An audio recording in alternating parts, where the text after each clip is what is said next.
Hi everyone, good morning. চলে আসলাম new blog নিয়ে। আজকের ব্লগে আছে অনেক কিছু। তো এখন থেকে আজকের ব্লগটা আমি শুরু করলাম। তো আমি ব্রেকফাস্টের জন্য বানিয়েছি ব্রেড অমলেট। তো মা চা করে সবাইকে দিয়ে দিয়েছিল। আর তাড়াতাড়ি ঘুম থেকে উঠে পড়েছি, যেগুলো কাজ ছিল বাসি কাজ ওগুলো করে অন্য কাজে লেগে গেছি। তো ঘর গোছানো, ঘরের জিনিস মানে সব কিছু বের করা হচ্ছে, পুরোনো আগের জামা কাপড়, তারপর মানে সব কিছু মানে খালি করা হচ্ছে। আর গরম পড়ে গেছে অনেক, তো অনেক জামা কাপড় মানে গরমে জামা কাপড়গুলো নিচে আছে যেগুলো পরা হয় না, তো ওগুলো সব গুছানো হচ্ছে, গুছিয়ে এক সাইড করে রাখা হচ্ছে। কারণ দাদার বিয়ে তো বেশি দিন নেই, তো এই জায়গাগুলো খালি করে রাখছি। তবে জায়গাগুলো কাজে লাগবে, মানুষ অতিথি আসবে, কাপড় জামা কাপড় রাখতে পারবে। আর সুকেস গডরেজ যেগুলো পুরনো কাপড় আছে ওগুলো সাইড করে অন্য জায়গায় রাখছি নতুন কাপড় রাখার জন্য। তো ওগুলোই কাজকর্ম। আর এখন তো রোজই কাজ, কিছু না কিছু কাজ থাকেই, নতুন কিছু কাজ। তো আমি সবসময় আর ব্লগ তোমাদের সাথে শেয়ার করতে পারি না, মাঝে মধ্যে যেটুকু পারি অল্প স্বল্প করে তোমাদের সাথে শেয়ার করে যাব কাজের সাথে সাথেই। তো আমাদের গাছ আছে জাম গাছ, গত বছর তো জাম লেগেছে, তোমাদের সাথে শেয়ার করেছিলাম। এবছর লেগেছে, কিন্তু এবছর একটু কম, কারণ ঠাল কাটা হয়েছিল তো কম হয়েছে। গত বছরের জামগুলো একটু বড় ছিল, কিন্তু মিষ্টিটা কম লাগতো, কিন্তু টক টক লাগতো। কিন্তু এবছর জাম কম হয়েছে, কিন্তু খেতে দারুণ মিষ্টি, রস অনেক, কিন্তু জামগুলো একটু সাইজে ছোটো হয়ে গেছে। তো যাই হোক, খেতে তো ভালো, কিন্তু এত উপর থেকে পরে নিচে ফেটে যায়, একদম পাখি ঝাঁক ফেটে বসে থাকে, কটা বাদর বসে থাকে, তো বসে থাকে যে নিচে পড়ে, তো একদম ফেটে যায়। তবু খেতে ভালো লাগে। আগে তো যখন ছোটো ছিলাম আমাদের পাশের বাড়িতে ছিল, আমাদের পাড়াতে জাম গাছ, তো নিচে পড়ে ফেটে যেত, ওগুলোই এনে একদম ক্লিন করে ভালো করে রস বানিয়ে খেতাম। এখন তো সেরকমভাবে কিছুই করা হয় না, খাওয়া হয় না। তো যাই হোক, ভাই বলছে কয়েকটা জাম সামনে আছে, ওগুলো দেখি পারতে পারি নাকি। ও তো বাড়ি দিচ্ছে, কিন্তু জাম কোথায় পড়ছে ওই আর খুঁজে পায় না, তো ওগুলোই করছে। আর তো আমিও দু একটা মানে বেছে বেছে বাইর করে দু একটা খেয়েছি, অনেক মিষ্টি, খেতে দারুণ টেস্টি। তো ভাইও খেলো। তারপর ভাই মার্কেট থেকে এনেছে আজ শুটকি মাছ। তো মা আজ বলছে ওই মাছটা রান্না করবে, আর ইচ্ছা শুটকি এনেছে ওগুলো রেখে দিবে। তো মা রান্না করবে, তোমাদের সাথে একটু আমি রেসিপিটা শেয়ার করব। তো দেখতে থাকো, কেউ স্কিপ করো না, ভিডিওটা ভালো লাগবে। আর হ্যাঁ, চ্যানেল নতুন এসে থাকলে চ্যানেলটা সাবস্ক্রাইব করে বেল আইকনটা ক্লিক করে নিও। আর তোমরা জানোই আমি আমার দাদার আশীর্বাদ সেরিমনির ব্লগ শেয়ার করেছি, তোমরা দেখে নিও। আর বিয়ে স্পেশাল, দাদার বিয়ে স্পেশাল আমি ফেসিয়ালও করেছি, ফেসিয়ালের ব্লগও আমি পোস্ট করেছি, ওটাও তোমরা দেখে নিও, তোমাদের ভালো লাগবে ব্লগগুলো। একের পর এক কিছু না কিছু আমি ব্লগ তোমাদের সাথে শেয়ার করতেই যাব। তোমরা আমার চ্যানেলটা সাবস্ক্রাইব করে বেল আইকনটা ক্লিক করে রাখবে, নোটিফিকেশন চলে যাবে। তো মা মাছ রান্না করবে, আজকের ব্লগে মাছ রেসিপি তোমাদের সাথে শেয়ার করব, স্কিপ করো না, দেখতে থাকো।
দেখো বন্ধুরা, মা মাছটা টুকরো করে নিল, আর মাছের মাথার সাইডটা রেখে দিয়েছে এই টমেটোতে ভরে অন্য একদিন বানানোর জন্য।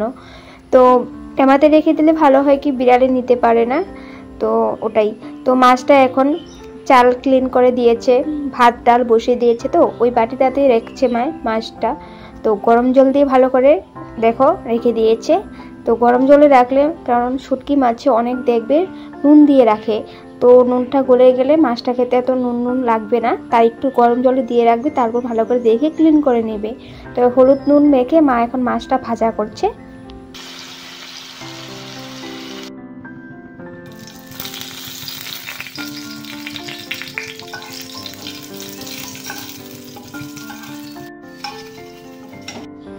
দেখো বন্ধুরা, মা কিন্তু ডাল ভাত ভাজা সব কিছু বানিয়ে নিয়েছে।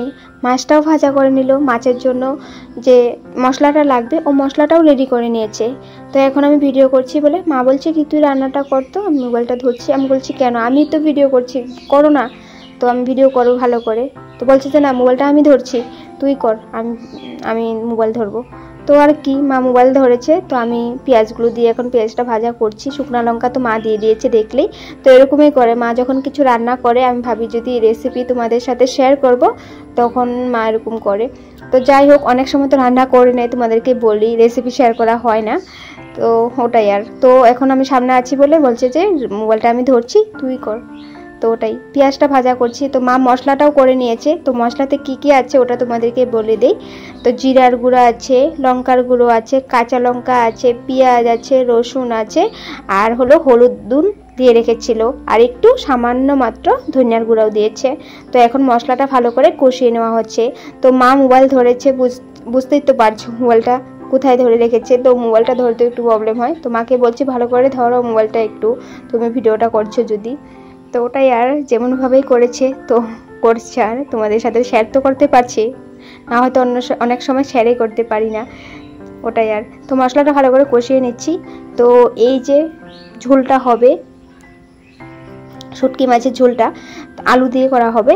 তো আলু সিদ্ধ করে রেখেছে, তো ওই আলুটা দেওয়া হবে এই কষানো মশলা কষানোটাতে। তারপর ভালো করে কষিয়ে তারপর ঝোল দেওয়া হবে। তো দেখো, দেখলে বুঝতে পারবে।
দেখো বন্ধুরা, শুটকি মাছের ঝোল রান্নাটা কমপ্লিট। কালারটা দেখে তো বুঝতেই পারছো মাছের ঝোলটা অনেক টেস্টি হয়েছিল। হ্যাঁ, মাছটাও অনেক টেস্টি ছিল আর ঝোলটাও অনেক টেস্টি হয়েছিল। মাছটা একদম নতুন শুটকি মাছ ছিল, খেয়ে দারুণ টেস্ট লেগেছিল। তো যাই হোক, খাওয়া দাওয়াটা আমরা সবাই করে নিয়েছি। তখন তো আর ব্লগ করি না, অনেক সময় জানো তোমরা আমি খাওয়া দাওয়ার সময় আর ব্লগ করা হয় না। তো ইভিনিং টাইমে সবাই আসে, আমার ফ্যামিলির মানুষ সবাই আসে, তারপর পাড়া প্রতিবেশী একজন দুজন করে আসে, সবার সাথে কথা বলা। তো ওটাই আর, দাদার বিয়ের সামনে তো ওগুলো খবর পাতি কথা বলা এগুলো করছি সবাই। তো দেখো, আমাদের যেহেতু এই ঘরটা নিচে প্লাস্টার করেছে, তো এই ঘরটাতে অনেক কাজকর্ম হয়েছে আশীর্বাদের সময়ও, দাদার আশীর্বাদ সেরিমনির সময়ও। তো এই ঘরে একটা খাট লাগানো হয়েছে, বিছনা পাতা হয়েছে। তো এখনও বিছনাটা ভালো করে মানে সব কিছু পাতা হয়নি, কারণ এই ঘরে রান্না ভাড়াও হবে, তো বসতে পারবে, ফ্যান লাগানো হবে। তো পুরো কমপ্লিট হয়নি, কিন্তু ঘরটা এমনিতে এখন রেখে দিয়েছে। এখন মানে এই ঘরটা কমপ্লিট করা জরুরি না, মানে আপাতত টিন লাগিয়ে রেখেছে, নিচটা একটু প্লাস্টার করেছে। তো কাজের জন্য, কাজ করতে সুবিধা হবে তাই। তো দেখো, একটা বিড়াল না আমাদের এখানে, আমাদের ঘরে মানে এই ঘরটাতে দেখো খাটের নিচে চার পাঁচটাই হবে, পাঁচটা না চারটা দেখা যাচ্ছে। হ্যাঁ, চারটা বিড়ালের বাচ্চা নিয়ে এসেছে। এই দেখো কিউট বিড়ালের বাচ্চাটা, বাঘের বাচ্চার মতো দেখা যাচ্ছে না? তো অনেক দূরে, তো আমি ধরতে পারছি না, খুবই ভালো লাগছে। ওরা মুখে করে নিয়ে আসে, তো অন্য একজন বাড়িতে দিয়েছে, কিন্তু জায়গা বদলানো হয়, জায়গা বদলায় মানুষে বলে, তাই আমাদের ঘর আবার নিয়ে এসেছে, আবার এখান থেকে চলে যাবে অন্য জায়গাতে। তো আমাদের বারান্দার ফ্যানটা মানে অনেক স্পিডে চলে, ফ্যান তো স্পিড চলে, বাট বারান্দার ফ্যানটা মানে ঠান্ডা বাতাসটা এমন লাগে মনে হয় আমরা এসি নিচে বসে আছি, এরকমই। মানে চারদিকে খোলামেলা, তো প্রাকৃতিক মানে বাতাসটা টেনে নিয়ে আসে ফ্যানে, তো ওটাই হবে। আর তার জন্য এসির মতো ঠান্ডা পাওয়া যায়। তো বলছি, বিশ্বাস করবে না, যারা আমাদের এই বারান্দায় বসে ফ্যানে হাওয়া খেয়েছে তারাই জানে। তো যাই হোক, তো সন্ধ্যা হলো, তো চানটা জানলা দিয়ে দেখতে এত ভালো লাগছে, এত গরম দিয়েছে, তাই জানলাগুলো খুলে রেখেছি। তো অন্ধকারে আমি চানটা তুললাম, তো দেখতে বেশি ভালো লাগছে, তাই আমি লাইটটা অফ করে দিয়েছি। তো ভালোই লাগে না ঘরে জানলা দিয়ে চান দেখতে পেলে, আকাশ দেখতে পেলে। তো মশার জন্য খুলে রাখতে পারি না, কারণ সাইডে তো জানো জঙ্গল, ধান খেতি করে, তো এখন তো একদম কাদা জল জমে আছে, জঙ্গল হয়ে আছে, কারণ বুড়ো ধান তো কেটে নিয়ে গেছে। এখন বৃষ্টি পড়েছিল কয়েকদিন আগে, বৃষ্টির জল কাদা সব জমে আছে, জঙ্গল হয়ে গেছে, তো তার জন্য মশাটা অনেক। তো আমি জুম করে দেখছি কতখানি জুম হয় চামটা। তো যাই হোক, তো তারপর আমার ভাইয়ের বন্ধু আসলো, সন্ধ্যার পরে ক্যাটারিং করবে আমার ভাইয়ের বন্ধুরাই। তো তাদের সাথে কথা বলা হলো, সব কিছু বলা হলো, তো চা দেওয়া হলো, তো তারা চলে গেছে। তো আমার ব্লগটা আজ এখানে সমাপ্ত করলাম। আশা করছি তোমাদের ব্লগটা ভালো লেগেছে, লাইক শেয়ার করবে। Bye bye.